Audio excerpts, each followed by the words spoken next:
இன்றைக்கு மாண்புமிகு பிரதமராக இருக்கக்கூடிய திரு நரேந்திர மோடி அவர்கள் பிரதமர் வேட்பாளராக அறிவிக்கப்பட்ட சமயத்தில் என்ன சொன்னார்? டெல்லியில் இருந்து இந்தியா முழுமைக்கும் திட்டமிடுகிறது என்பது அகற்றப்பட்டு அந்தந்த பகுதியில் இருக்கக்கூடியவர்கள் துணையோடு திட்டமிடுவதுதான் என்னுடைய அணுகுமுறையாக இருக்கும்னு சொன்னார்.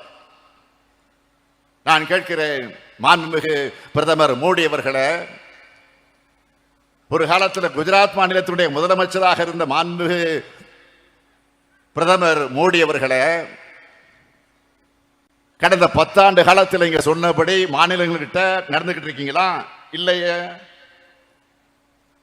அதுக்கு மாறா உங்களுடைய செயல்பாடுகளும் உங்கள் அமைச்சரோட அணுகுமுறையும் எப்படி இருக்கு? மாநிலங்களை எப்படி அழிக்கிறது,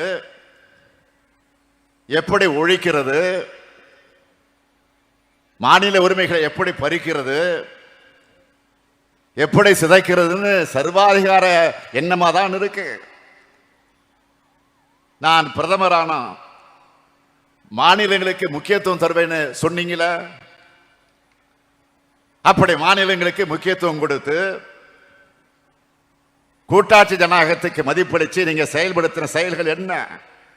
அதுதான் என்னுடைய கேள்வி.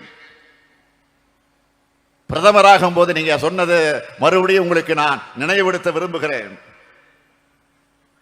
மாநில அரசுகள் டெல்லிக்கு காவடி தூக்குகிற நிலைமையை மாற்றி பிரதமர் சொல்லுகிறார், பிரதமராக ஆவதற்கு முன்பு சொல்லுகிறார், மாநில அரசுகள் டெல்லிக்கு காவடி தூக்குற நிலைமையை மாற்றி அதிகார பகிர்வுக்கு வழிகாட்டுவதுதான் என்ற அணுகுமுறையாக இருக்கும். மாநில முதலமைச்சரா நான் அடைஞ்ச 12 ஆண்டு கால அனுபவத்தோட தேசிய தலைமையை ஏற்கிறதால மாநிலங்களுடைய பிரச்சனையும் எனக்கு தெரியும்,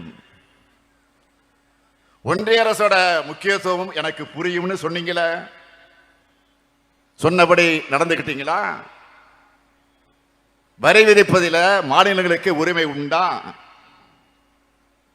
வரி பகிர்லையாவது மாநிலங்களிடம் நியாயமாக நடந்து கொண்டீர்களா?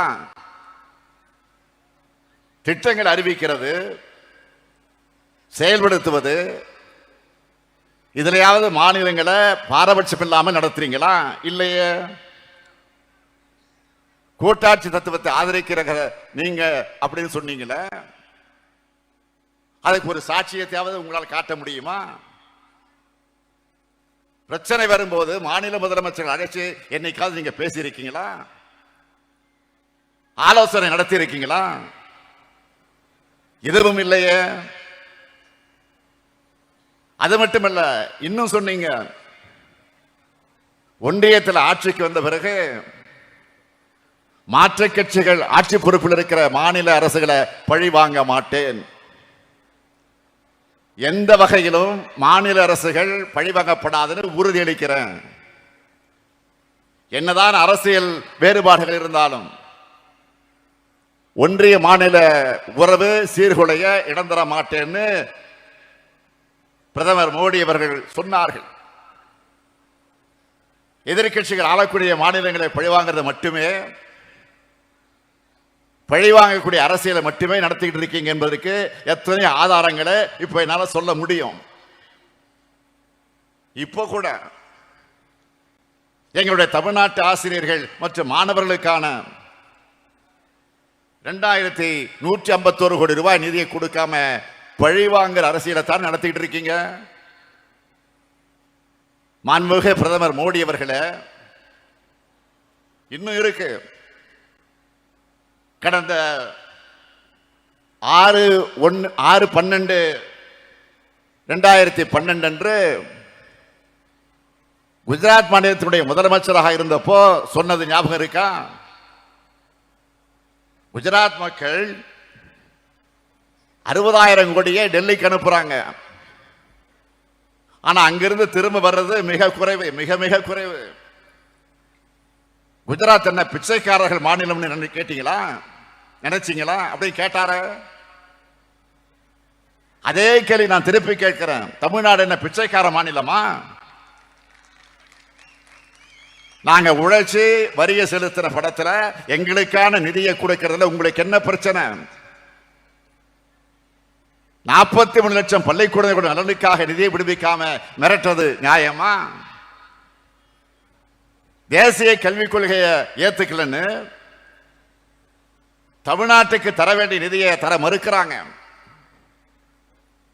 உண்மையிலே மக்களுக்கான மாணவர்களுக்கான திட்டமாக இருந்தா நாம அதை ஏன் எதிர்க்க போகிறோம்? எல்லாரையும் கல்விக்குள் அழைச்சிக்கிட்டு வர திட்டமா இருந்தா அதை வரவேற்போமே, வரவேற்று மகிழ்ந்திருப்போமே, மகிழ்ச்சியோடு அதை நிறைவேற்றி இருப்போமே. ஆனா தேசிய கல்விக் கொள்கை அப்படிப்பட்டதான். கல்வியிலிருந்து மக்களை நீக்கம் செய்வதற்கான அத்தனை செயல் திட்டங்களையும் கொண்டதாகத்தான் இந்த கல்விக் கொள்கை இருக்கு. பாதகம் செய்பவரை கண்டால் நாம் பயம் கொள்ளலாகாது பாப்பா. மோதி மிதித்து விடு பாப்பா, அவர் முகத்தில் உமிழ்ந்து விடு பாப்பா. அண்மை செய்திகளை உடனுக்குடன் தெரிந்து கொள்ள இணைந்திருங்கள் எம் நாடு தொலைக்காட்சியுடன்.